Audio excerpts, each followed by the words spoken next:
Hello friends, welcome back. नमस्कार, सत श्री अकाल, राधे राधे, जय श्री कृष्णा। दोस्तों, एक बार फिर से आप सभी का तहे दिल से अपने यूट्यूब चैनल पैसर पॉइंट के अंदर हार्दिक स्वागत है। दोस्तों, जैसे कि आप बैकग्राउंड देख सकते हो, आज की क्लास में हम बात करेंगे प्रदीप्ति इल्यूमिनेशन के बारे में। यानी कि आज की क्लास में हम टोटल लैंपों के बारे क्वेश्चनों के बारे में डिस्कशन करेंगे। यानी कि इस क्लास के अंदर हम टोटल 100 प्लस ऑब्जेक्टिव टाइप क्वेश्चनों के बारे में डिस्कशन करेंगे। ये जितने भी क्वेश्चन है ये 2015 से लेकर 8 मार्च 2022 तक एग्जाम में आए हुए क्वेश्चनों के बारे में डिस्कशन करेंगे।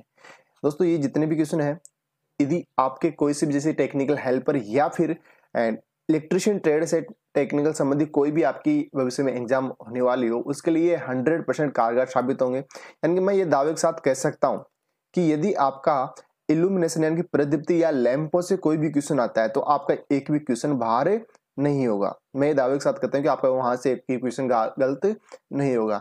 और दूसरी, यदि आप अपने यूट्यूब चैनल पर पहली बार हो तो प्लीज चैनल को सब्सक्राइब, लाइक, शेयर करना ना भूलें। साथ ही बेल आइकन प्रेस करें ताकि आने वाले वीडियो का नोटिफिकेशन सबसे पहले आपको मिल सके। और दूसरी, यदि आप डेस्कटॉप साइज जो पैनल बोर्ड की जो पीडीएफ फाइल प्राप्त करना चाहते हो तो पीडीएफ के लिए आपको डिस्क्रिप्शन बॉक्स में वहां से आपको लिंक मिल जाएगा। वहां से आप लिंक के माध्यम से पीडीएफ फाइल प्राप्त कर सकते हो। ये पीडीएफ फाइल प्राप्त जो लिंक है आपको 30 मिनट के बाद उपलब्ध करा दिया जाएगा। यानी जैसे ही क्लास खत्म होती है, क्लास खत्म होने के तुरंत 30 मिनट बाद ये जो लिंक है वो एक्टिवेट हो जाएगा और वहां से आप पीडीएफ फाइल प्राप्त कर सकते हो।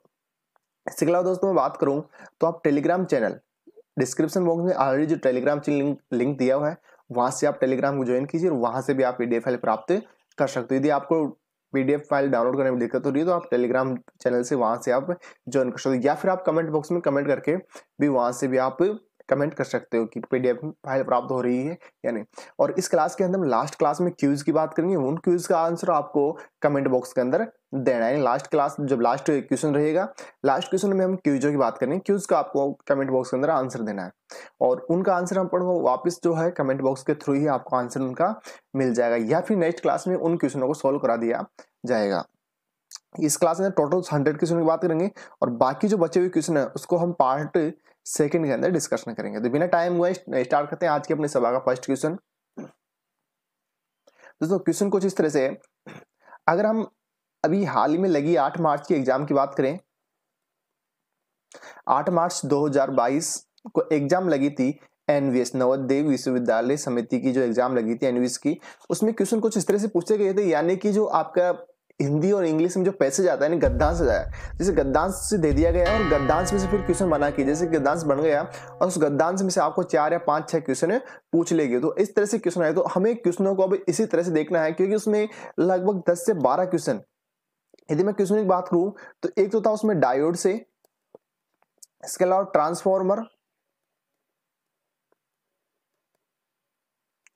ट्रांसफॉर्मर और एक था अपना वाइंडिंग। तो इनसे क्या कि इसमें गद्यांश के रूप में आपको जो गद्यांश के रूप में क्वेश्चन पूछे गए थे, गद्यांश के रूप में, यानी थोड़ा सा क्वेश्चनों को सार बढ़ा करके फिर उसमें से क्वेश्चन बना के, यानी कि 4-5 क्वेश्चन, एक के गद्यांश से 4 या 5 क्वेश्चन बना के उनसे क्वेश्चन पूछे गए। तो अपने क्वेश्चन को इसी तरीके से थोड़ा हिसाब से, यानी कि उन जो आने वाले एग्जाम है क्वेश्चन किस तरह से बन सकते हैं उनके ऊपर हम डिस्कशन करेंगे। और ये जितने क्वेश्चन है ये है कि एग्जाम में आए हुए क्वेश्चन है, तो एग्जामिनर है वो क्या होता है, किसी ना किसी जो एग्जाम में आए क्वेश्चन वहीं से क्वेश्चन उठाता है। बशर्ते क्या होती है उसकी लैंग्वेज क्या होती है थोड़ी सी चेंज, तो अपने को उसी तरह से तैयारी करनी है। और अभी जो फिलहाल जो टेक्निकल हेल्पर की जो एग्जाम है वो आपके लिए 100% श्योर एग्जाम है, क्योंकि इतना कम कंपटीशन किसी भी एग्जाम में, आईटीआई लेवल की कोई भी एग्जाम हो उसमें इतना कम कंपटीशन नहीं हो सकता। लगभग आप ये मान के चलो कि पर सीट आपके जो कैंडिडेट बैठेंगे वो 10 से 12 कैंडिडेट रहेंगे पर सीट के ऊपर, क्योंकि कम अब की बार जो एप्लीकेशन फॉर्म है वो बहुत ही कम भरे गए। अब बात करें दोस्तों फर्स्ट क्वेश्चन की। फर्स्ट क्वेश्चन कुछ इस तरह से, उपरोक्त सभी कथनों में पदार्थ व रंग का आपको क्या करना है, मिलान करना है। यानी कि जिस तरह से मैं बात करूं एलईडी लाइट एमिटिंग डायोड, यानी कि आपने देखा होगा कि जो एलईडी होती है वो एलईडी क्या करती है, उसका विभिन्न रंगों का क्या प्रकाश उत्सर्जित करती है। जैसे कि एक एलईडी 3 रंग, 4 रंग, 5 रंग का क्या प्रकाश उत्सर्जित करती है। तो एलईडी क्या बनती है, एलईडी बनी होती है अर्धचालक युक्तियों से। तो जो इस एलईडी के अंदर या फिर जो लैंप होता है, लैंप जो विभिन्न रंगों से जो प्रकाश पैदा करता है, प्रकाश उत्पन्न करता है, उसका रीजन क्या होता है, तो वहां आपको इसका राइट आंसर इसके ऑप्शन के थ्रू बताना है। तो हम बात करें जिंक सिलिकेट, यानी कि जिंक सिलिकेट का यूज करने से कौन सा रंग प्राप्त होता है आपको, हरा रंग। और मैग्नीशियम टंगस्टन से बात करें तो उससे कौन, नीला, सफेद या जो कैडमियम बोरेट है इससे कौन सा, गुलाबी। और कैडमियम सिलिकेट की बात करें तो पीला, सफेद या फिर कैल्शियम टंगस्टन की बात करें तो यहाँ कौन सा प्राप्त होगा, नीला। यानी कि जो आपको ऑप्शन फर्स्ट के सामने जो पदार्थ दिया हुआ, पदार्थ के जस्ट सामने इसका क्या हो जाएगा, इनका आंसर। यदि हम ऑप्शन की बात करें तो अपना ए बी सी तो क्या हो जाएगा गलत, और डी आंसर है वो क्या हो जाएगा आपका राइट आंसर हो जाएगा। यानी कि यदि जिंक सिलिकेट पदार्थ है तो आपका रंग कौन सा मिलेगा, हरा। जैसे मान लो आपको हरे रंग की क्या बनानी हो, एलईडी, तो वहां कौन सा पदार्थ यूज होगा, जिंक सिलिकेट। यानी कि जो उसका इलेक्ट्रोड रहेगा वो इलेक्ट्रोड में किससे निर्मित रहेगा, जिंक सिलिकेट से निर्मित रहेगा। ठीक है, इसके अलावा हम बात करें नेक्स्ट क्वेश्चन की। नेक्स्ट क्वेश्चन, तो नेक्स्ट क्वेश्चन है 60 कैंडल पावर के स्रोत द्वारा उत्सर्जित कुल फ्लक्स कितना होगा। हम बात करें फ्लक्स, तो फ्लक्स का मात्रक वेबर। इसके अलावा बात करें कैंडल, तो कैंडल जो है ये किसका मात्रक है, कैंडल जो मात्रक है यह प्रदीप्ति तीव्रता का या फिर ज्योति तीव्रता का। इसके अलावा मैं बात करूं अन्य मात्रक,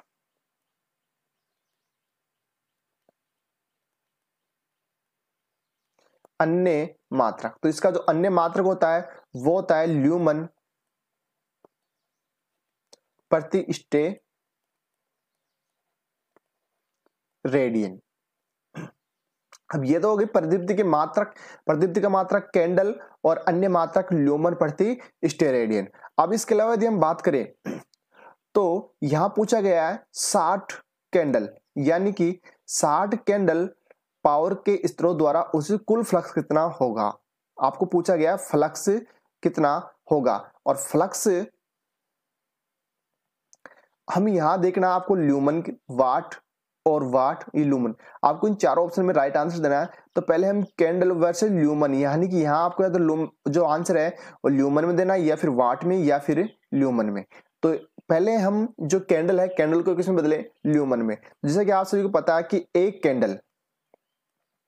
कैंडल बराबर, यदि मैं बात करूं तो ये होता है 12.56 ल्यूमन, या फिर मैं बात करूं एक कैंडल बराबर ये होता है 0.0201 वाट, या फिर हम ल्यूमन को वाट में बदलें तो एक ल्यूमन बराबर होता है 0.0016 वाट। ये तो कैंडल वर्सेज वाट की बात की। एक कैंडल बराबर कितना ल्यूमन, 12.56, और एक कैंडल बराबर होता है 0.0201 वाट, और एक ल्यूमेन बराबर 0.0016 वाट। अब यहां अपने क्वेश्चन के अकॉर्डिंग हम बात करें, इसको सॉल्व देखते हैं तो क्या हो जाएगा। यहां क्वेश्चन अगर हम बात करें तो ए आपको जैसे पता है कि एक कैंडल बराबर कितना होता है 12.56 ल्यूमन। तो यहां पूछा गया 60 कैंडल, तो 60 कैंडल की यदि हम बात करें तो क्या हो जाएगा, इससे वज्र गुणा, और क्या हो जाए इसका आंसर जो निकल के आएगा क्या निकला, 60 गुणा 12.56। इसको जब मल्टीपल करते हैं, इसका जब गुणा करते हैं तो ये निकल के आता है 754 ल्यूमन। तो राइट का आंसर क्या हो जाएगा अपना, डी ऑप्शन क्या हो जाएगा इसका राइट आंसर। अब बात करते हैं नेक्स्ट क्वेश्चन की। नेक्स्ट क्वेश्चन कुछ इस तरह से, एक कैंडल पावर का मान कितने ल्यूमन के बराबर है होता है। तो यहां जैसे कि अभी लास्ट क्वेश्चन में डिस्कशन किया था कि एक कैंडल बराबर होता है 12.56 ल्यूमन, 12.56 ल्यूमन। तो यहां हो जाएगा अपना सी ऑप्शन राइट आंसर। अब बात करें नेक्स्ट क्वेश्चन की। नेक्स्ट क्वेश्चन है, जब लैंप पूर्णतः जलता रहता है तो 230 वोल्ट। यहाँ वोल्टेज का मान कितना दिया हुआ है 230 वोल्ट, और वाट का पी का मान दिया हुआ है 25 वाट। ताप दीप्त टंगस्टन लैंप, तंतु लैंप का लगभग प्रतिरोध क्या होगा। यहां से पूछा गया आपको रेजिस्टेंस आर का मान पूछा गया कि प्रतिरोध क्या होगा, और प्रतिरोध का मात्रक क्या होता है ओम, और सीजीएस मात्रक ये होता है अब ओम। और एक अंतरराष्ट्रीय यदि मैं बात करूं कि एक अंतरराष्ट्रीय ओम बराबर होता है तो वो होता है 0.0049 एब्सोल्यूट ओम। तो यहां आपको राइट आंसर बताना है, आर रेजिस्टेंस का मान ज्ञात करना है। तो इससे पहले हम थोड़ा इसको विस्तार से देख लेते हैं सूत्रों के बारे में। यदि मैं बात करूं तो ओम के नियम के अनुसार जो सूत्र फॉर्मूला बनता है वो बनता है V बराबर I इंटू आर, और एक फॉर्मूला बनता है शक्ति के अनुसार P बराबर VI, और एक अपना फॉर्मूला होता है P बराबर I स्क्वायर R, और एक जो फॉर्मूला बनता है वो बनता है अपना P बराबर V स्क्वायर बटा R। ये टोटल अपने 4 फॉर्मूले हो गए। इन 4 फॉर्मूलों से आप कितने फॉर्मूले बना सकते हो 12 फॉर्मूले, और ये फॉर्मूला अपना ओम के नियम के अनुसार, और ये फॉर्मूला हो गया अपना शक्ति के अनुसार। इन दोनों फॉर्मूलों को आप अक्षांतरण करके प्रत्येक में V और I का मान रख के आप ये बाकी फॉर्मूलों का निर्माण कर सकते हो। इसके लिए आप डिस्क्रिप्शन बॉक्स में जाकर वहां से लिंक के माध्यम से इसकी भी आप क्लास देख सकते हो कि किस तरह से आपको 12 फॉर्मूलों का निर्माण करना है, या फिर आप जैसे कमेंट करके बता देना कि आपको यदि समझ में नहीं आया हो तो अपन और क्लास से इसकी बना देंगे। अब यहां बात करें तो यहां आपको रेजिस्टेंस का मान ज्ञात करना है, यानी क्वेश्चन बिल्कुल सीधा सा है, लेकिन आप ये मत समझो इतना क्या समझा रहे हैं कि इसमें देखो अपने को क्वेश्चनों का पता होना चाहिए, इनको जो ऑप्शन है ऑप्शन के अकॉर्डिंग ही आपको आंसर देना है, बट आपको सूत्रों का भी क्या होना चाहिए पता, कि यहाँ तो आर पूछा गया तो आर जो आपको इनमें से आपको फॉर्मूला रखना है। तो देखो आर में से यहाँ पी और वी दिया हुआ है, तो पी और वी, देखो पी और वी यहाँ है, तो आर बराबर क्या हो जाएगा वी स्क्वायर बटा पी। तो आप 230 गुणा 230 बटा क्या हो जाएगा 25 वाट। तो अब इसके आंसर की बात है, इसको काटते हैं, जब कटेगा तो ये आएगा लगभग जो आंसर आ जाएगा 2116 ओम। कितना निकल के आएगा 2116। अब यहां ऑप्शन में बात करें तो ऑप्शन में 2116 नहीं है, लेकिन ऑप्शन में एक बात और कही लगभग आंसर क्या होगा, तो लगभग किसके है ये 2130 के, तो राइट आंसर क्या हो जाएगा अपना बी ऑप्शन। नेक्स्ट क्वेश्चन है, नेक्स्ट क्वेश्चन की बात करें तो नेक्स्ट क्वेश्चन है उपभोक्ता का कनेक्टेड लोड 2 किलोवाट है, 2 किलोवाट है। यदि इसकी अधिकतम मांग क्षमता 1.5 किलोवाट हो तो उपभोक्ता का डिमांड फैक्टर क्या होगा। यहां आपको डिमांड फैक्टर का मान पूछा गया, तो सबसे पहले हम बात करें डिमांड फैक्टर। डिमांड फैक्टर, तो डिमांड फैक्टर का फॉर्मूला होता है अधिकतम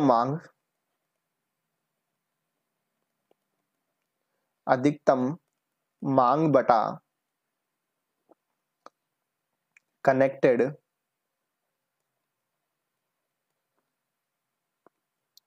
लोड। मैं बात करूं डिमांड फैक्टर अधिकतम मांग व कनेक्टेड लोड का अनुपात क्या कहलाता है डिमांड फैक्टर। तो यहां अपने फॉर्मूले के अकॉर्डिंग इसका मान रखते हैं, तो डिमांड फैक्टर का मान कितना दिया हुआ इसमें, इसे पूछा गया है, डिमांड फैक्टर का मान पूछा गया है, तो अधिकतम मान कितना है इसमें उपभोक्ता का अधिकतम है 1.5, और जो कनेक्टेड लोड है वह है 2 किलोवाट। जब इसको काटते हैं तो अपना आंसर क्या निकल के आता है 0.75, यानी कि ये पॉइंट यहाँ हट जाएगा, नीचे लग जाएगा, तो कितना आएगा 0.75। तो ये क्या हो जाएगा अपना राइट आंसर। ऑप्शन की बात करें तो ए ऑप्शन गलत हो जाएगा, बी भी नहीं है, सी भी नहीं है, और बी क्या हो जाएगा इसका राइट आंसर, सी भी गलत हो जाएगा, और डी भी। तो राइट आंसर क्या हो जाएगा बी 0.75। नेक्स्ट क्वेश्चन है 5 मीटर और 8 मीटर के एक आयताकार होल, 5 मीटर और एक 8 मीटर के एक आयताकार होल में 50 लक्स ल्यूमेन प्राप्त करने के लिए कितने लैंप की आवश्यकता होगी। आपको यहाँ कितने लैंप की आवश्यकता होगी ये बताना है। 200 ल्यूमेन का प्रकाश आपको क्या करना है प्रकाशित करना है, तो आपको एक होल के अंदर कितने टोटल लैंपों की आवश्यकता होगी। यहां मैं बात करूं लक्स, तो लक्स जो होता है ये होता है प्रदीप्ति का मात्रक। लक्स किसका मात्रक होता है? प्रदीप्ति का। और यदि मैं बात करूं अन्य मात्रक, अन्य मात्रक, तो अन्य मात्रक होता है इसका ल्यूमन प्रति मीटर स्क्वायर। तो आपको प्रत्येक जो पद है, प्रत्येक पदों का आपको जो मात्रक है वो भी याद रखना है, क्योंकि अब जो क्वेश्चन आ रहे हैं मात्रकों का ही पक्षांतर करके क्वेश्चन पूछ लिया जा रहा है। क्योंकि स्टूडेंट क्या करते हैं, सीधे सीधा मात्रक, जैसे लक्स, लक्स का मात्रक क्या हो जाएगा? ल्यूमन प्रति मीटर स्क्वायर। तो लक्स बराबर क्या हो जाएगा? इसमें मैं बात करूं लक्स बराबर हो जाएगा ल्यूमन बटा मीटर स्क्वायर।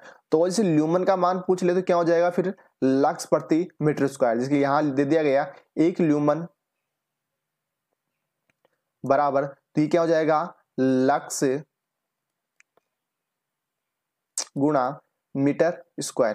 तो ये इसका निकल के आ जाएगा। तो मात्रकों का क्या है? पक्षांतर के कई क्वेश्चन पूछे जा रहे हैं, तो आपको प्रत्येक मात्रक भी क्या रखना है? याद रखना है। अब अपने क्वेश्चन की बात करें तो क्वेश्चन के अकॉर्डिंग इसको जमाते हैं। तो यहां देखते हैं तो 50 लक्स, 50 लक्स जो आपका मान दिया हुआ है। इसके बाद बात करें तो यहां 200 का क्या चाहिए आपको? प्रकाश। और कितने लैंपों की आवश्यकता चाहिए आपको? x पता नहीं है। और जो आपका क्षेत्रफल रहेगा वो क्या रहेगा? 5 गुणा 8। और ये किसमें? जैसे कि ल्यूमन प्रति मीटर स्क्वायर। जब उसको सोल्व करते हैं तो यहाँ x का आपको क्या निकालना है? इस x का मान निकालना। जब उसको सोल्व काटापीटी करते हैं, पक्षांतर करते हैं इसका, तो अपना जो राइट आंसर निकल के आता है वो क्या निकल के आता है? 10। तो राइट आंसर क्या हो जाएगा आपका? 10। जब इसको काटते हैं तो राइट आंसर कितना निकलेगा? 10। तो बी ऑप्शन क्या हो जाएगा? Right answer.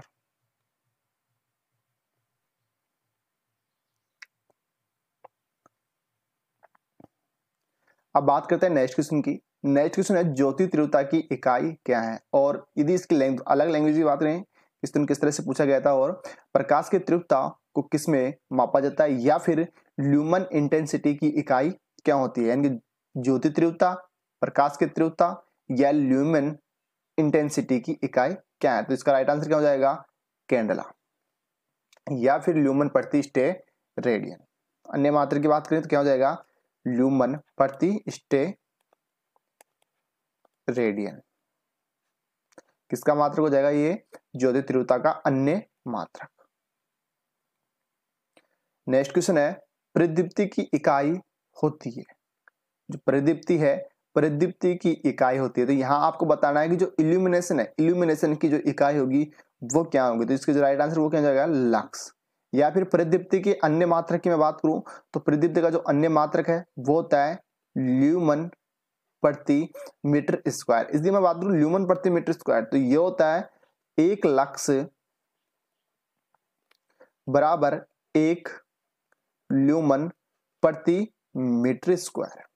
यानी कि 1 लक्स बराबर क्या होता है? 1 ल्यूमन प्रति मीटर स्क्वायर। यदि हम नेक्स्ट की बात करें इसी को क्वेश्चन के उल्टा, इसी को अगर ऑप्शन से हम क्वेश्चन बनाएं तो निम्नलिखित में से कौन सी मात्रा में इकाई लक्स, यानी जो लक्स इकाई वो किसकी होगा? प्रदीप्ति का। तो राइट आंसर यहाँ ए हो जाएगा, और यहाँ क्या हो जाएगा? अपना डी ऑप्शन। अब बात करें नेक्स्ट क्वेश्चन की।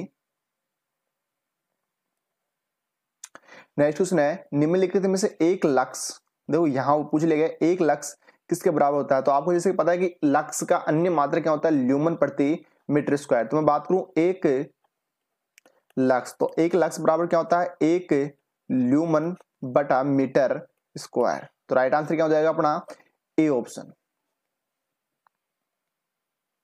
नेक्स्ट क्वेश्चन है फ्लोरेसेंट ट्यूब में परिपथ में स्टार्टर लगा है, स्टार्टर में लगा कैपेसिटर का मुख्यतः कार्य क्या होता है? हम बात करें फ्लोरेसेंट ट्यूबलाइट के जो परिपथ है उसकी, तो मान लो ये हो जाएगी अपनी ट्यूब। अब इसके अंदर बात करें तो यहां लगा होगा इसमें एक इलेक्ट्रोड टंगस्टन का।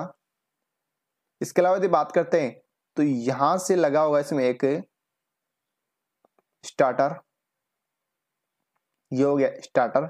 इसके बाद यहां लगा होगा एक चौक,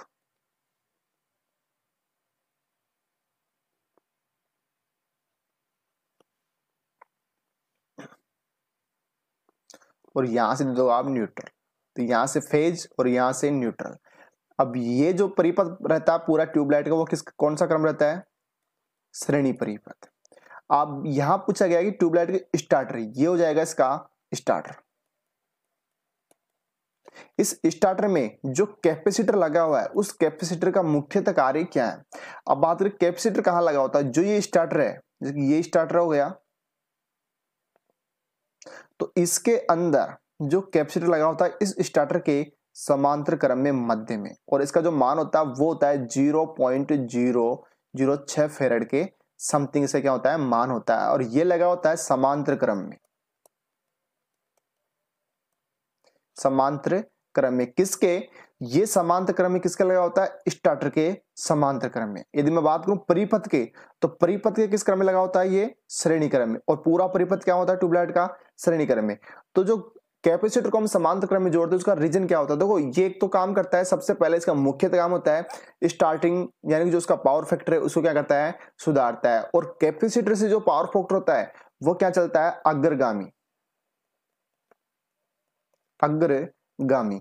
कैपेसिटर का प्रयोग करने से पावर फैक्टर क्या होता है? अग्रगामी। और चौक या कुंडली का प्रयोग करने से पावर फैक्टर क्या होता है? पश्चगामी।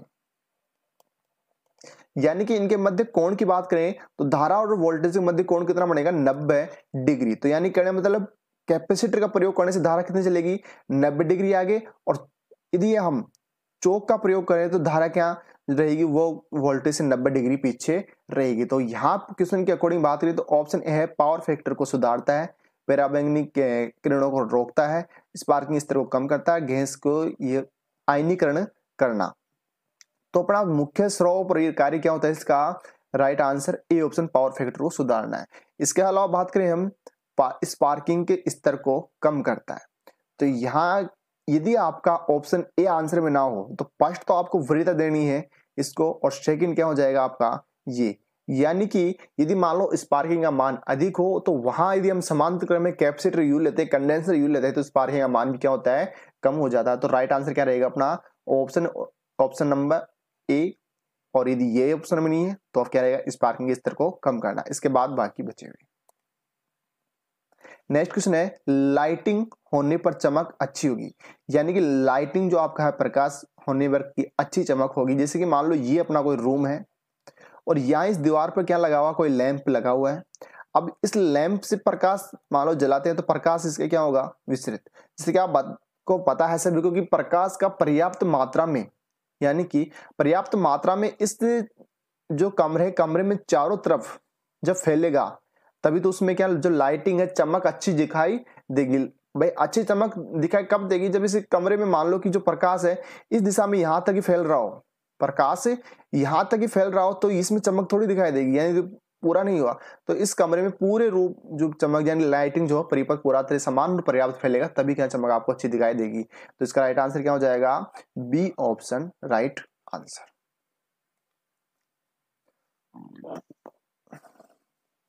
अब बात करें नेक्स्ट क्वेश्चन की।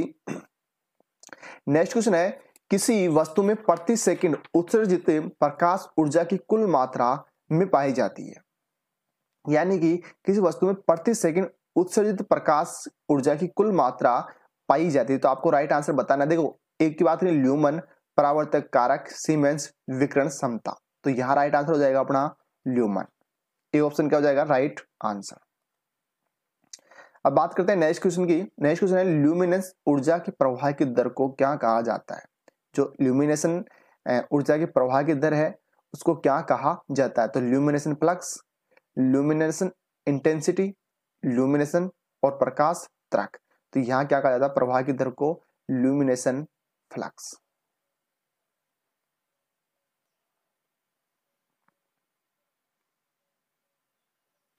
बात करते हैं नेक्स्ट क्वेश्चन की। नेक्स्ट क्वेश्चन है, निम्न में लिखित में से एक ल्यूमन किसके बराबर है होता है? यहां पूछा गया 1 ल्यूमन बराबर, देखो सभी ऑप्शन क्या है? वाट में।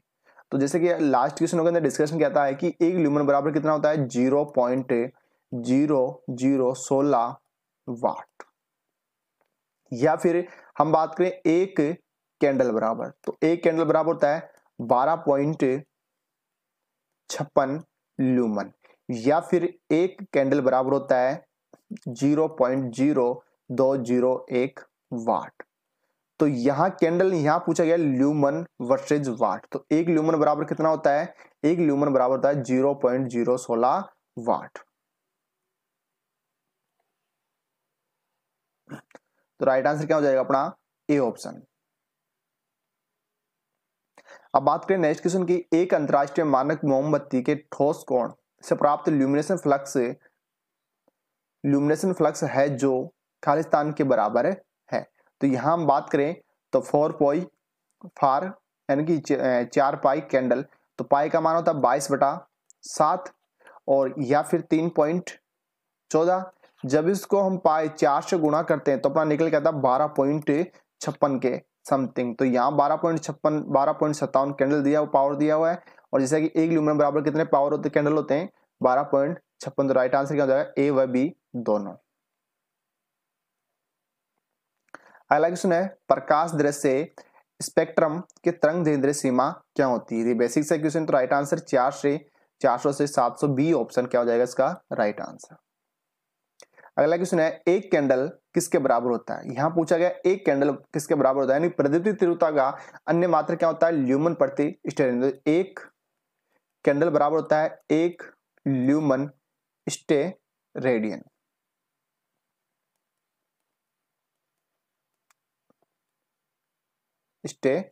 तो राइट आंसर ए ऑप्शन क्या हो जाएगा इसका राइट आंसर। नेक्स्ट क्वेश्चन की बात करें तो 50 वाट का एक दीपक यानी 50 वाट का एक लैंप है 1500 ल्यूमन प्रति वाट का ज्योति अववाह फ्लक्स देता है, तो इसकी दक्षता क्या होगी। आपको इसकी क्या बतानी है, दक्षता बतानी है। इस जो 50 वाट का जो लैंप है उसकी दक्षता क्या होगी। फिर हम दक्षता की बात करें तो दक्षता बराबर, जैसा कि आपसे पता फॉर्मूला क्या रहता है, दक्षता बराबर आउटपुट बटा इनपुट, या फिर इसे परसेंटेज में निकालना हो तो क्या कर देंगे गुणा 100। प्रतिशत में जब भी निकालना हो क्या कर देंगे गुणा 100। तो यहां देखो आउटपुट बटा इनपुट, यदि हम इसको क्वेश्चन के अकॉर्डिंग देखें तो यहां पूछा है दक्षता, वही दक्षता पूछी गई है, तो दक्षता बराबर क्या हो जाएगा ज्योति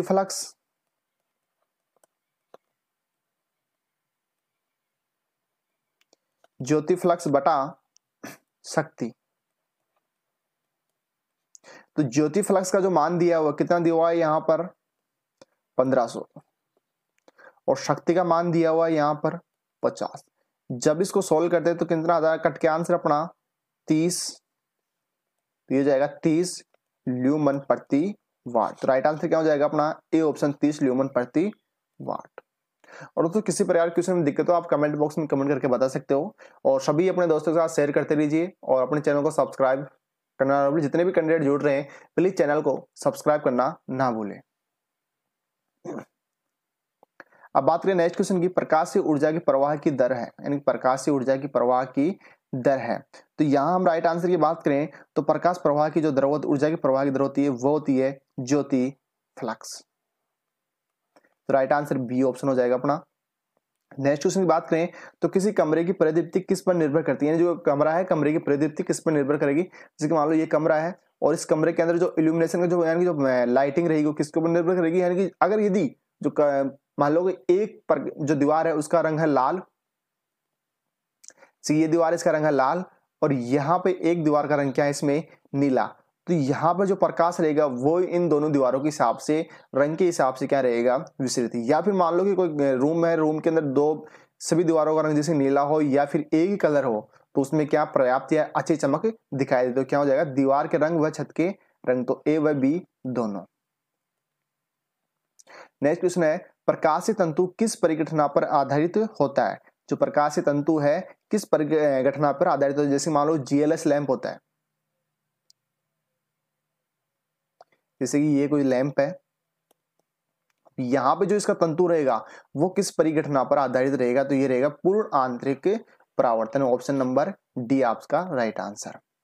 नेक्स्ट क्वेश्चन की बात करें, प्रत्यक्ष प्रकाश व्यवस्था किस वस्तु पर रोशनी पड़ती है? तो अभी लास्ट जो एनवीसीए में एग्जाम लगी थी, एनवीएस 8 मार्च को, उसमें पूछा गया गैर प्रकाशीय व्यवस्था में कितने प्रकाश की रोशनी पड़ती है? तो चाहे प्रकाशीय व्यवस्था हो या फिर गैर प्रकाशीय व्यवस्था, तो कितनी होती है? लगभग 90%। और ऑप्शन में दिया होता 90 से 98%, यानी ट्रांसफॉर्मर के समान। तो यार राइट आंसर हो जाएगा अपना डी। और जैसा कि क्वेश्चन एनवीएस के क्वेश्चन की बात करें तो प्रत्यक्ष प्रकाश प्रणाली के मामले प्रकाश ऊपर की ओर होता है, तो कितना? 90%, यानी कि मैक्सिमम क्या रहता है उसका, अपना को राइट आंसर करना जितना ऑप्शन है मैक्सिमम। जैसे कि 100 किसका होगा? आदर्श स्थिति में 100 से कम वाला क्या हो जाएगा अपना राइट आंसर, तो क्या हो जाएगा? 90%।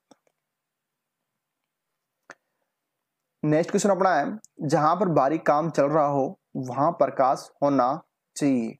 यहां इसको थोड़ा छोड़ देंगे क्योंकि टाइपिंग मिस्टेक है, इसके अलग से ऑप्शन बना के अभी देखते हैं क्वेश्चन को। तो इसके बात करें, जहां पर बारीक काम चल रहा हो तो वहां प्रकाश होना चाहिए, यानी बारीक काम मत करने का मतलब मशीन कार्य या फिर जैसे कि ऑपरेशन बेड वगैरह, जो ऑपरेशन थिएटर, जो ऑपरेशन बेड है, वहां की अगर हम बात करें बारीक काम चल रहा हो तो वहां पर जो प्रकाश के जो ल्यूमिनेंस जो है वो क्या होना चाहिए? तो यस का जो राइट आंसर हो जाएगा सी ऑप्शन, 1500 ल्यूमन प्रग मीटर, इसका 1500 ल्यूमन प्रति मीटर स्क्वायर, इसका हो जाएगा राइट आंसर। इसके अलावा हम बात करें, कार्यस्थल जहां बारीक काम चल रहा हो वो आप इस प्रगति क्रम होना चाहिए। यदि मैं बात करूं इन्हीं का प्रदीप्ति क्रम, जैसे कि मान लो स्टडी रूम हो गया, किचन हो गया, या फिर ड्राइंग हो गया, और एक हो गया जिसकी बेड, जो ऑपरेशन बेड, तो क्या हो जाएगा? ऑपरेशन बेड सर्वाधिक, तो आप इनको जमा सकते हो, यानी कि एक बढ़ते क्रम के अंदर। अब बात करें नेक्स्ट क्वेश्चन की, उपरोक्त चारों विकल्पों में से किस कमरे में अधिक रोशनी की आवश्यकता होगी? लास्ट क्वेश्चन अगर जिसे क्लियर नहीं हो वह यहाँ क्लियर हो जाएगा।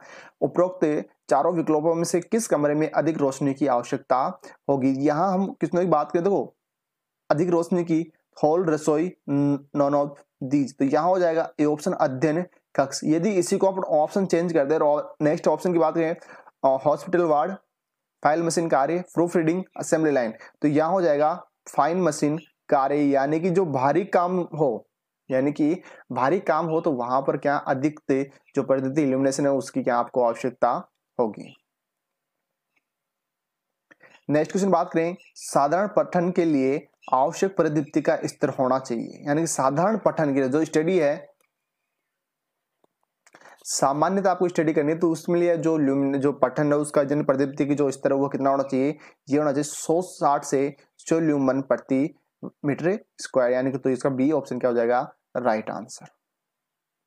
नेक्स्ट क्वेश्चन है, फिलामेंट लैंप निम्न में से किस सिद्धांत पर कार्य करता है? ये जो एनवीएस की एग्जाम है उसमें हाल ही में पूछा गया था 8 मार्च को, यानी जो सामान्य टंगस्टन जो लैंप फिलामेंट लैंप है, जीएलएस लैंप का जो टंगस्टन फिलामेंट लैंप होता है वो किस सिद्धांत पर कार्य करता है?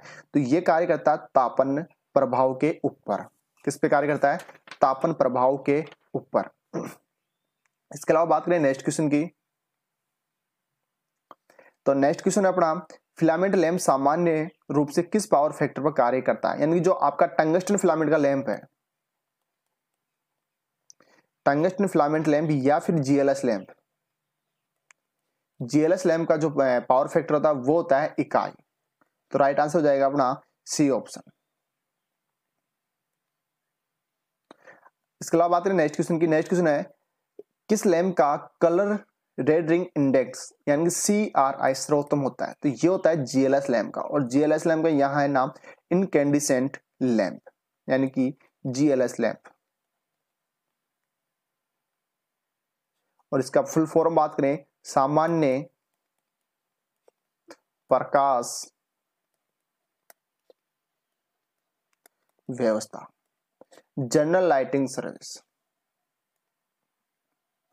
नेक्स्ट क्वेश्चन है, बिजली के बल्ब का फिलामेंट निम्नलिखित में से बना होता है, यानी जो विद्युत किसी विद्युत बल्ब का फिलामेंट इनकैंडिसेंट लैंप का फिलामेंट, तो इनकैंडिसेंट लैंप या विद्युत तो किसका बना होता है? टंगस्टन का। और इसके अगर हम गलनांक की बात करें तो उसका जो गलनांक होता है टंगस्टन का, जो गलनांक होता है ये होता है लगभग 3420 डिग्री सेंटीग्रेड या फिर 3422 या 3400 के लगभग डिग्री सेंटीग्रेड क्या होता है? इसका गलनांक होता है। और यदि हम इसी के क्वथनांक की बात करें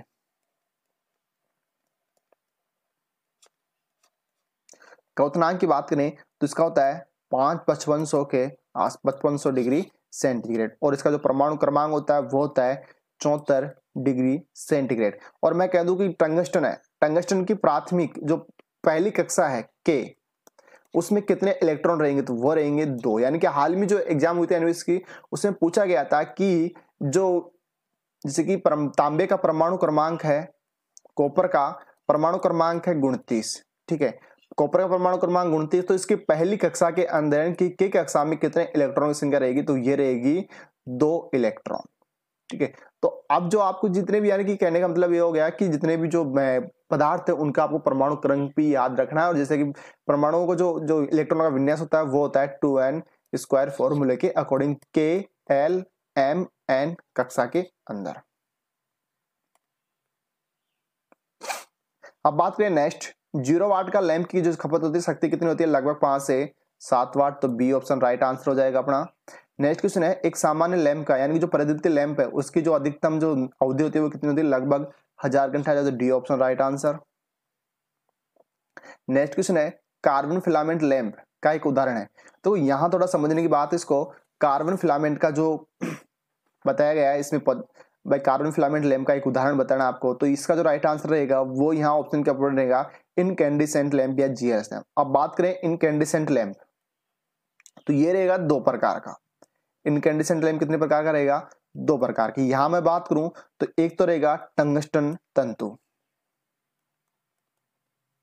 टंगस्टन तंतु, और एक रहेगा कार्बन तंतु, कार्बन तंतु। इसमें मैं बात करूं टंगस्टन तंतु, जो टंगस्टन तंतु है ये भी कितने प्रकार का हो जाएगा, 2 प्रकार का। इसमें भी 2 प्रकार की बात करूं तो एक हो जाएगा गैसपूरित और एक निर्वात। तो यहां पर हो जाएगा कार्बन फिलामेंट लैंप का एक उदाहरण, तो ये हो जाएगा जीएलएस लैंप का ही एक क्या होता है, पार्ट। अब जीएलएस लैंप किस प्रकार से बनाएगा, टंगस्टन से बनाएगा, कार्बन तंतु वाला, या फिर गैस निर्वात, दोनों में से कोई। यदि मैं इनकी दक्षता की बात करूं, यदि अपन इनकी दक्षता की बात करें तो जो दक्षता होती है गैसपूरित लैंप, यानी कि जो टंगस्टन वाला है गैसपूरित लैंप, इसकी होती है लगभग 12 से 13 ल्यूमन प्रति वाट। और यदि मैं निर्वात वाले की बात करूं तो निर्वात वाले की होती है लगभग इतनी ही, यानी कि जो इसकी भी जो दक्षता होती है वो होती है लगभग 10 से 12 के आसपास इसकी होती है दक्षता। और जो कार्बन तंतु है इसकी जो दक्षता रहती है वह रहती है लगभग 3 से 4 ल्यूमन प्रति वाट। इसी के अलावा तो जो कार्बन तंतु की बात करें तो कार्बन तंतु काम लिया जाता है आर्क लैंप के अंदर भी, आर्क लैंप। तो आर्क लैंप की यदि मैं बात करूं,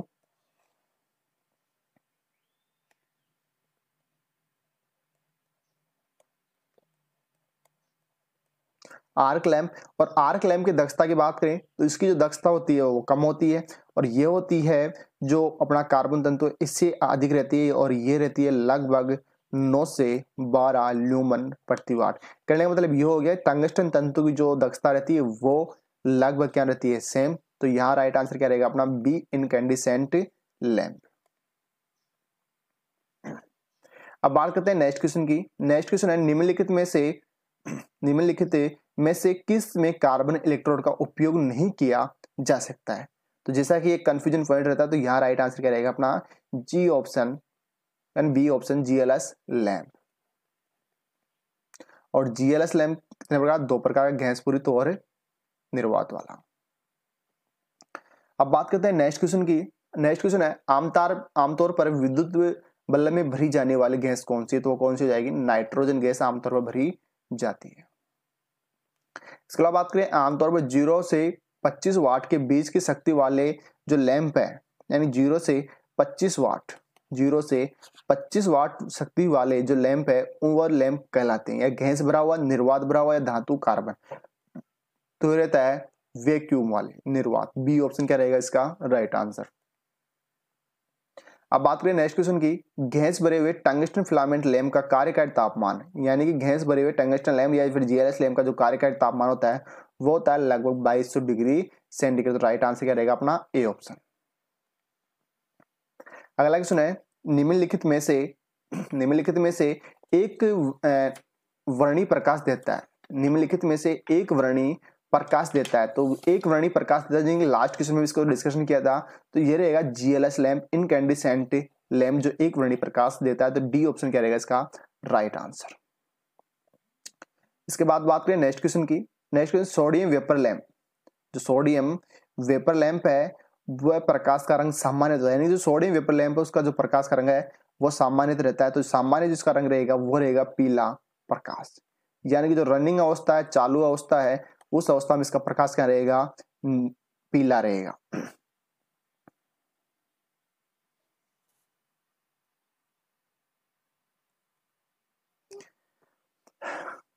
अब बात करते हैं दोस्तों नेक्स्ट क्वेश्चन की। नेक्स्ट क्वेश्चन है 39 नंबर, सोडियम वेपर लैंप का प्रकाश का रंग सामान्य, यानी यहाँ आपको सोडियम वेपर लैंप है उसका रंग पूछा गया है, तो इसका जो सामान्य जो रंग होता है वो क्या होता है पीला रंग। तो बी ऑप्शन क्या रहेगा इसका राइट आंसर। यदि हम बात करूं सोडियम वेपर लैंप, तो सोडियम वेपर लैंप का गुलाबी रंग कब होता है, तो ये रहता है इसका शुरुआती यानी कि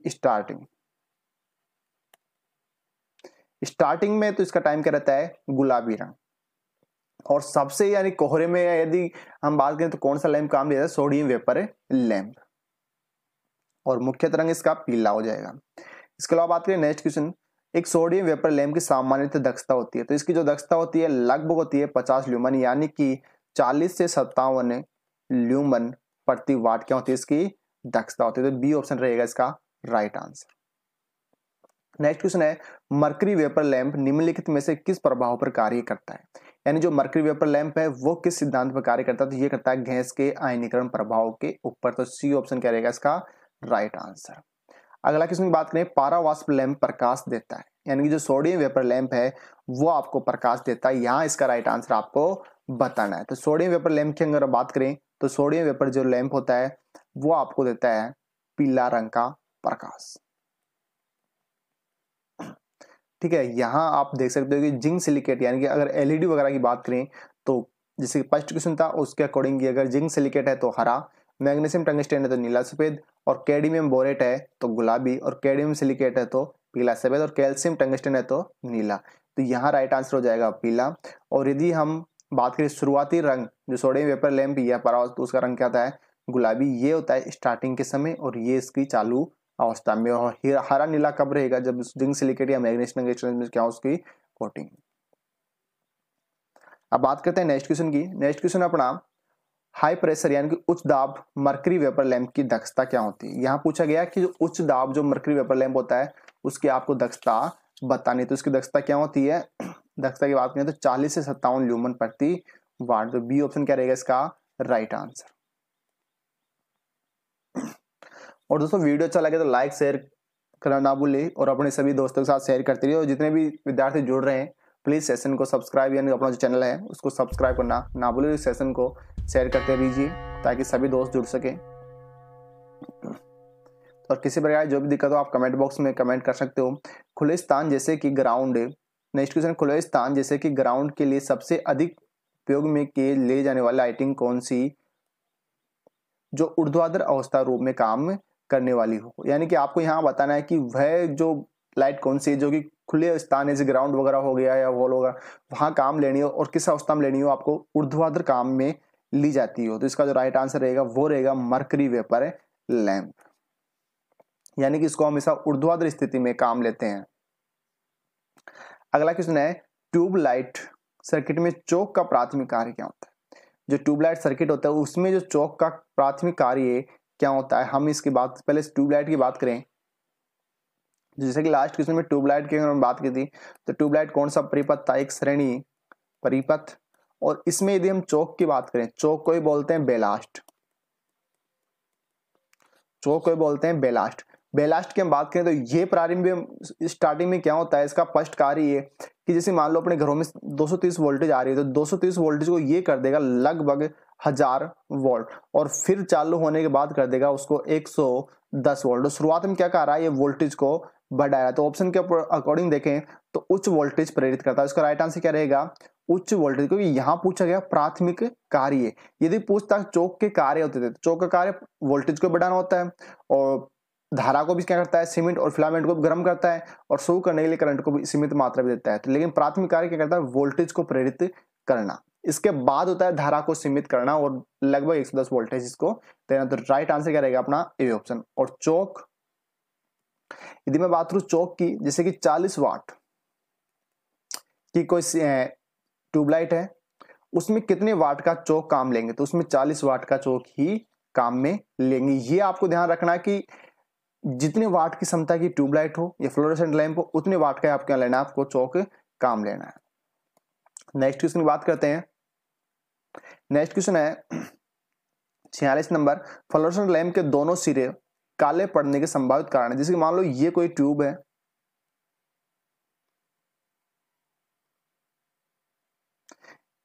इसके दोनों सिरों पर टंगस्टन तंतु लगे हुए हैं।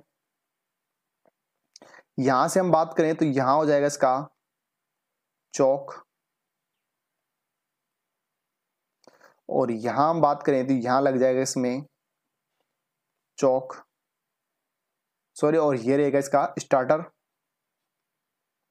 ये जगह इसका चौक। तो ये जो सिरे हैं इसके, ये दोनों सिरे शुरुआत में क्या पड़े हुए हो, काले पड़े हुए हो। तो इसका संभावित कारण क्या हो सकता है, कम या अधिक वोल्टेज, ये भी सही है। अनुचित बेलास्टिंग, यानी कि इस चौक का क्रम, यानी जैसे मान लो ये 40 वाट का है और इसे हम कम वाट जैसे कि 20 वाट का काम दे रहे हो, तो ये भी इसका राइट आंसर हो जाएगा बी।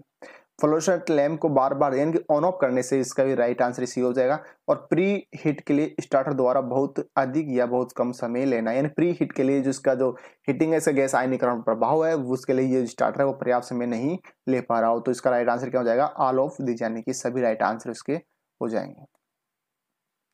अब बात करें नेक्स्ट क्वेश्चन की, किसी ट्यूबलाइट में चौक लगाने का उद्देश्य क्या है, यानी जो चौक होता है, चौक लगाने का उसको उद्देश्य क्या होता है, इसकी हम बात करें तो इसमें ये क्या करता है, धारा को सीमित, देखो पावर फैक्टर सुधारना किसका कार्य होता है, ये होता है संधारित्र का। ठीक है, यहाँ इसके अलावा बात करते हैं समुचित मात्रा में करंट को सीमित करना, ये भी सही है, बट इसमें देखो अगला है करंट को कम करना। तो इसके लिए जो रहेगा आंसर वो रहेगा बी ऑप्शन, क्या रहेगा इसका राइट आंसर, समुचित मात्रा में करंट को सीमित करना। करंट को कम करता है लेकिन कहाँ, निश्चित मात्रा में, तो यहां दिया हुआ निश्चित मात्रा, तो राइट आंसर क्या रहेगा आपका बी ऑप्शन। नेक्स्ट क्वेश्चन की बात करते हैं, फ्लोरोसेंट लैंप में इस्तेमाल होने वाले इलेक्ट्रॉनिक चौक का पावर फैक्टर क्या होता है। जो चौक होता है, चौक का पावर फैक्टर लगभग होता है 99%। अलेक्सा, यदि जलती हुई फ्लोरोसेंट ट्यूब का स्टार्टर निकाल दिया जाए तो क्या होगा, यानी जो फ्लोरोसेंट ट्यूब है उसका यदि स्टार्टर निकाल दिया जाता है तो क्या होगा, वह सामान्यतः जलती रहेगी। यानी स्टार्टर क्या काम करता है, इसको स्टार्ट करने में, स्टार्ट का काम होता है। जो लैंप है, जो फ्लोरोसेंट ट्यूब है, उसको सिर्फ चालू करने का कार्य करता है। यानी कि जैसे ये ट्यूब है, इस ट्यूब में इलेक्ट्रोड रहेंगे यहाँ, और स्टार्टर लगा होगा इसमें यहाँ। तो इस स्टार्टर को बाद में हटा सकते हैं क्योंकि इसमें गैस आयनीकरण प्रभाव से इलेक्ट्रॉनों प्रवाह इस ट्यूब के अंदर सीधा होने लग जाएगा गैसों की वजह से, और फिर इसका कोई इसमें बाद में महत्व नहीं, तो बाद में इसको आप हटा सकते हो। तो सी ऑप्शन क्या हो जाएगा राइट आंसर, यानी कि जलती रहेगी, ट्यूबलाइट बंद नहीं होगी। हाँ, ये हो सकता है जैसे कि जैसे मान लो कि ट्यूबलाइट को आप चालू कर रहे हो और चालू करते समय आपने स्टार्टर को हटा दिया, तो फिर ये चालू नहीं होगी, परिपथ पूरा नहीं होगा, क्योंकि कौन सा परिपथ रहता है, श्रेणी परिपथ। और काफी बार एग्जाम में पूछा गया है कि किस प्रकार का परिपथ रहता है, तो ये रहता है श्रेणी परिपथ। अब बात करें नेक्स्ट क्वेश्चन की, ट्यूबलाइट परिपथ में उच्च वोल्टेज यहां रह जाएगा प्रवाह, उच्च वोल्टेज प्रवाह निम्नलिखित द्वारा उत्पन्न किया जाता है। तो ये किया जाता है चौक के द्वारा। और मैं चौक की बात करूं, स्टार्टिंग में जैसे मान लो 230 वोल्टेज हो तो इसको बढ़ाकर 1000 वोल्टेज तक कर देगा, और बाद में जब ट्यूबलाइट चालू अवस्था में रहेगी तो कितना कर देगा, वापस 110 वोल्टेज। तो राइट आंसर क्या रहेगा अपना बी ऑप्शन, चौक या फिर बेलास्ट। अगला सुने, बेलास्ट सामान्यतः किसमें प्रयोग किया जाता है, तो यानी चौक सामान्यतः जो है किसमें प्रयोग किया जाता है। चौक की मैं बात करूं तो चौक किसमें प्रयोग किया जाता है, ये किया जाता है फ्लोरोसेंट लैंप एंड ट्यूबलाइट के अंदर। चौक के अंदर होती है कुंडली, और इस कुंडली को हम चौक की बात करें, इसका जो मान होता है वो किसमें होता है, हेनरी हेनरी का प्रतीक चिन्ह हेनरी, और ये कितनी क्षमता का होता है, वाट क्षमता के आधार पर इसका निर्धारण किया जाता है। अब बात करें नेक्स्ट क्वेश्चन की, एक नियॉन संकेत ट्यूब में अधिकतम लंबाई हो सकती है, यानी कि जो एक नियॉन साइन लैंप है उसमें जो अधिकतम क्षमता है उसकी जो लंबाई है वो हो सकती है। तो इसका जो राइट आंसर रहेगा, यानी जो नियॉन संकेत ट्यूब लैंप है उसकी अधिकतम होती है 5 मीटर हो सकती है। तो बी ऑप्शन क्या रहेगा इसका राइट आंसर। अब बात करते हैं नेक्स्ट क्वेश्चन की। एक नियॉन साइन ट्यूब के परिचालन के लिए आवश्यक वोल्टेज खाली स्थान पर निर्भर करती है, यानी जो उसकी ट्यूब की जो परिचालन में आवश्यक वोल्टेज है वो किसके ऊपर निर्भर करेगी, तो वो करेगी ट्यूब की लंबाई के ऊपर। और जो साइन ट्यूब है इसकी जो इसकी लंबाई रहती है वह कितनी रहती है, मैक्सिमम 5 मीटर के आसपास। और हमेशा उसकी जो ट्यूब की जो परिचालन वोल्टेज है, वोल्टेज किसके ऊपर, हमेशा यह बात आपको ध्यान रखनी है कि वोल्टेज जो कि है किस पर निर्भर करती है, ट्यूब की लंबाई के ऊपर, ना कि व्यास, ना कि पदार्थ और चौड़ाई, किसके ऊपर निर्भर करेगी, उसकी लंबाई के ऊपर। इसके अलावा बात करें हैलोजन लैंप में प्रयोग की जाने वाली गैस कौन सी है, तो ये होती है हैलोजन प्रकार की गैस। यदि मैं बात करूं हैलोजन प्रकार की गैसों के बारे में तो आपको इसके ट्रिक से याद रख सकते हो।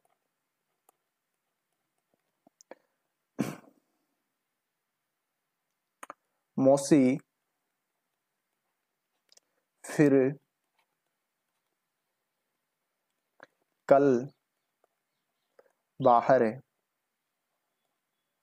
आए, मौसी फिर कल बाहर आए। तो फिर से आप याद रख सकते हो फिर यानी कि एफ, और कल से आप याद रख सकते हो CL, और बाहर से आप BR, और आई से आई। तो यहां हो जाएगा, यदि हम बात करें तो फ्लोरीन,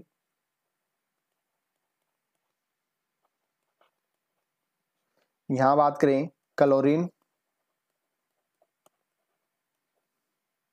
यहां बात करें ब्रोमीन, और यहां हो जाएगा आयोडीन। जिसका राइट आंसर क्या रहेगा, हैलोजन प्रकार की गैसें। और हैलोजन प्रकार की गैसें या मौसी क्या रहेगा, साइलेंट। यहाँ मौसी से कुछ भी आप आपके हिसाब से ले सकते हो कि फिर कल बाहर आई, तो मौसी या चाची कल फिर बाहर आई को जो भी आपको सुटेबल अच्छा लगे, जैसे आपको याद हो सके, बस अर्थ है बस आपको याद होना चाहिए। आप कुछ भी अपने हिसाब कुछ भी ट्रिक बना सकते हो। तो फिर कल बाहर, फिर मौसी यानी कि मौसी फिर कल बाहर आई, तो फ्लोरीन, क्लोरीन, ब्रोमीन, आयोडीन, ये कौन सी गैसें हैं, ये सभी ये है आयोडीन हैलोजन प्रकार की गैस है। तो इसका राइट आंसर हैलोजन लैंप में कौन सी गैस, हैलोजन प्रकार की गैस। अब इसके अलावा बात करते हैं हैलोजन फ्लड लैंप का वाइजर निम्नलिखित में से किसका बना होता है, यानी कि यहां बात करें हैलोजन लैंप,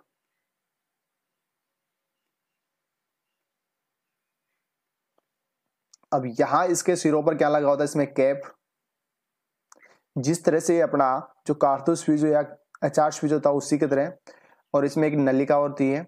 अब इस नलिका में यहां इसमें क्या लगा होगा, इसमें लगा होगा ये फिलामेंट, और ये किसका बना होता है, टंगस्टन का फिलामेंट। तंतु जो तंतु होता है वो किसका बना होता है, टंगस्टन का। अब यहां बात हुई इसका जो फ्लड या वाइजर, जैसे कि आपकी बाइक होती है, बाइक का जो सिर होता है, जो हेड होता है, उसे क्या कहते हैं, वाइजर। तो इसी तरह इसका जो फ्लड यानी कि इसका जो ये वाइजर इसको बोलेंगे, इसके जो ये आवरण है इसके चारों तरफ, जो ये कांच और जिसकी ट्यूब है, ये ट्यूब किसकी बनी होती है, ये पूछा गया। तो ये ट्यूब बनी होती है इसकी कांच की, यानी ट्यूब किसकी बनी होती है, कांच की। इसका फ्लड या फिर वाइजर किसका बना होता है, कांच का। तो राइट आंसर क्या हो जाएगा, कांच। यदि मैं बात करूं इसका जो तंतु होता है किसका बना होता है, टंगस्टन का। और मैं टंगस्टन के यदि गलनांक की बात करूं तो ये होता है लगभग 3400 डिग्री सेंटीग्रेड, क्या होता है इसका गलनांक। या फिर मैं बात करूं ये जो कैप ये बनी होती है पीतल की। ठीक है, बात करते हैं नेक्स्ट क्वेश्चन की।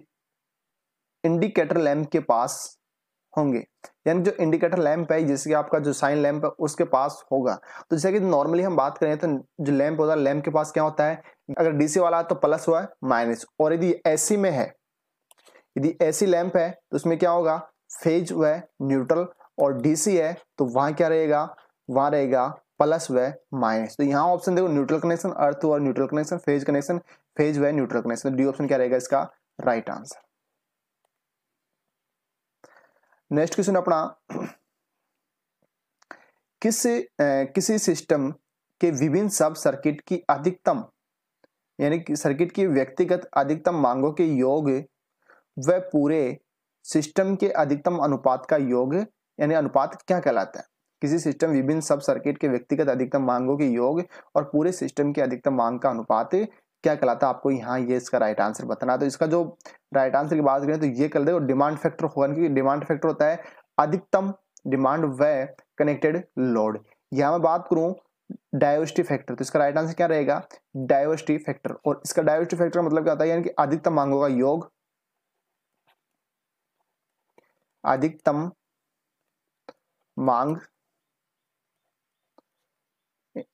मांगों का योग बटा क्या रहेगा इसमें जो अधिकतम इसकी मैक्सिमम मांग है, अधिकतम मांग। और ये फॉर्मूला किसका रहेगा, डाइवर्सिटी फैक्टर का। तो राइट आंसर क्या रहेगा इसका, सी ऑप्शन। अब बात करते हैं नेक्स्ट क्वेश्चन की। नेक्स्ट क्वेश्चन है किसी श्रेणी लैंप में किस एलिमेंट की साध्यता की जांच करते समय यदि उपकरण में शॉर्ट सर्किट हो तब क्या होगा। जैसे कि आप अनुमान लगा सकते शॉर्ट सर्किट हो और आपको सीरीज लैंप से आप कोई जांच कर रहे हो तो क्या होगा, वो लैंप क्या होगा, कम जलेगा या अधिक जलेगा, तो वो लैंप जलेगा अधिक। जैसे मान लो आपकी मोटर है, इस मोटर की आप कंटिन्यूटी जांच कर रहे हो, तो आप जहां से इसमें जो सीरीज लैंप लगाओगे तो एक आपने इसके कनेक्शन और एक आपने लगा दिया बॉडी से, तो ये लैंप क्या होगा, तीव्र प्रकाश यानी बहुत अधिक तेज प्रकाश करेगा। तो सी ऑप्शन क्या होगा इसका राइट आंसर। अब बात करें नेक्स्ट क्वेश्चन की। नेक्स्ट क्वेश्चन है किसी ऑपरेटिंग फ्लोरोसेंट लैंप के चौक कॉइल को शॉर्ट सर्किट कर दिया जाता है, यानी कि चौक कॉइल को शॉर्ट सर्किट कर दिया जाता है, क्या होगा, चौक को शॉर्ट सर्किट करने से लैंप क्या हो, तत्काल बुझ जाएगा।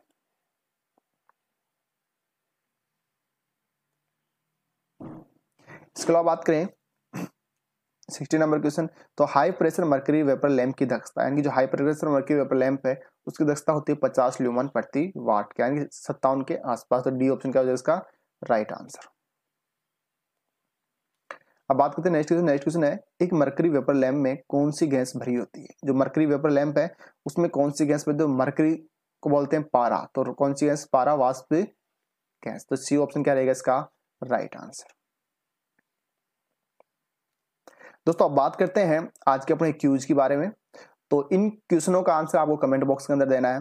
पहले क्वेश्चन की बात करें सोडियम वेपर, जो एक सोडियम लैंप में आरएम में सोडियम किस अवस्था में होता है, यानी कि जो सोडियम लैंप होता है इसकी स्टार्टिंग अवस्था में जो सोडियम है, जो सोडियम गैस भरी जाएगी इसके अंदर, वो किस अवस्था में रहेगी, गैसीय अवस्था, ठोस अवस्था या फिर वाष्प अवस्था, या हो जाएगा वाष्प